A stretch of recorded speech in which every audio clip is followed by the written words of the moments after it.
My hand rest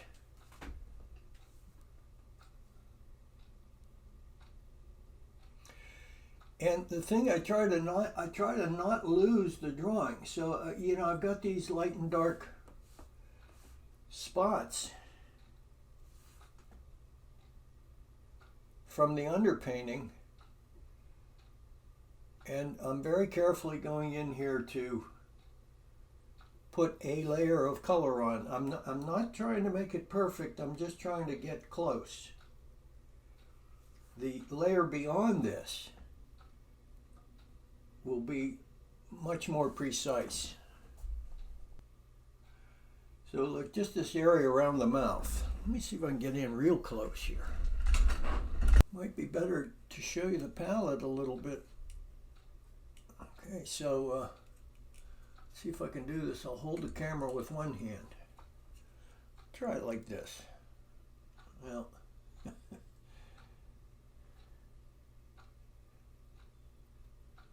I need a little bit more orange color around up here.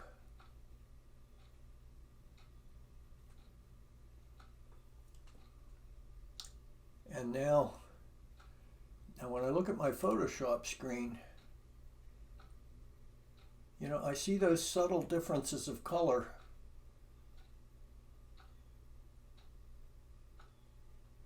Warms and cools, purples, grays, violets. Let's put some of those purplish shadows in. I'm going to get everyone dizzy here trying to do this.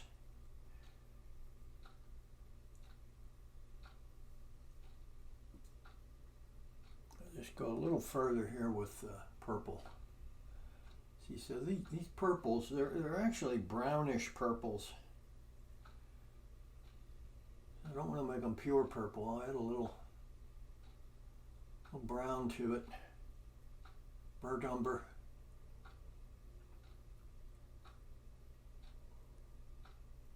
I also don't want to mess this up because it's coming along pretty nicely here, but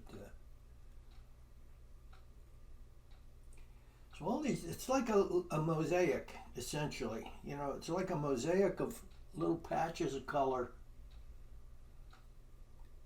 And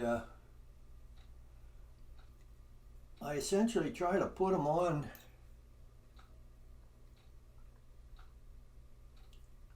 almost like a mosaic to start with. See, there's a little bit of Prussian blue is the perfect color right in there, right in here. And Prussian blue.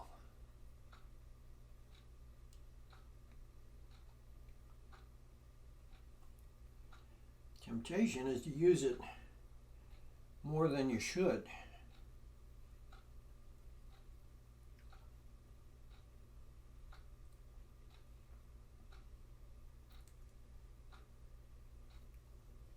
But you have to take the time. Take the time to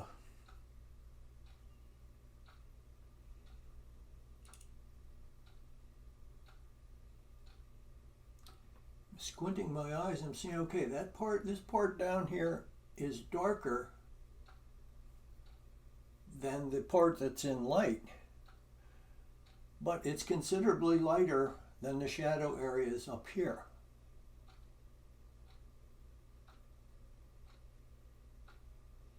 See, I got a little too light with that, I think.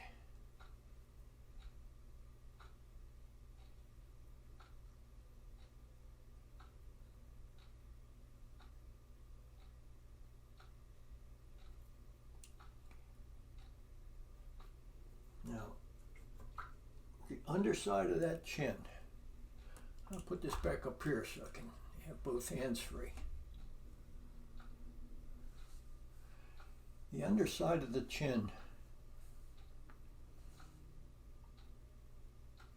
it has looks like a little bit of cerulean blue mixed with orange. Now, there's no formula for this. You just use your eyes and you say, all right, what am I seeing?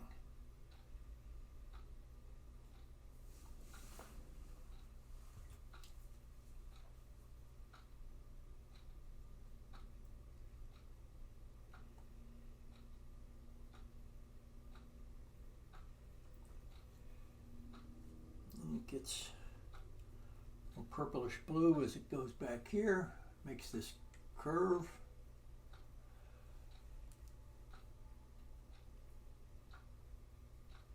A little greener on the underside.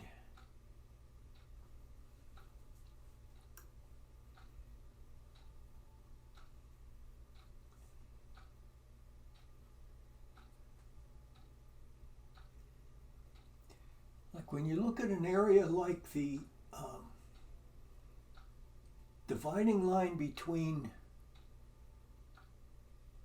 the neck and the jawbone, that's a crucial area where you need to make that form turn. And you ask yourself, what do I see? What's happening to the color? What's happening to the value, the lights and darks? So that's just a little bit of, now let me just go in here and soften the edges between these areas. So I got the little mosaics of color in there. Now I go in basically with a clean brush, clean, almost dry brush with just a little bit of medium on it, and soften the edges between the mosaic pieces.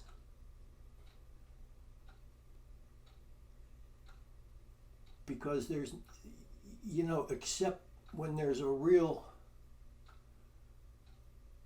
strong corner, which there's hardly any on the face,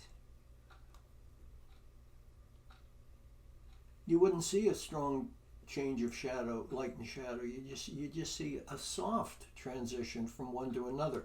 So even though the colors have this mosaic-like quality to them, the edges are soft. So we go in there while the paint is still wet with a dry brush.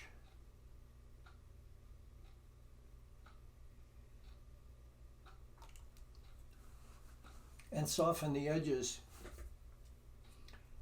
as it transitions from one color to another, from one mosaic piece to another, essentially.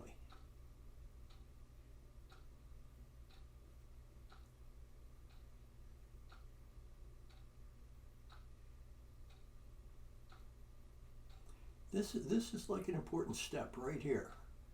You put those pieces of paint on there, and then you go after the edges. Ask yourself, is it a hard edge, a soft edge? On a human face, it's almost always a soft edge. Now there's a nice highlight right on the chin here. I'm going to put some pure titanium white there.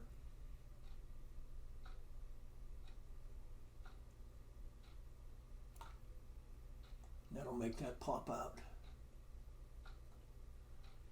Another spot here where I'll blend that white in with the underlying color.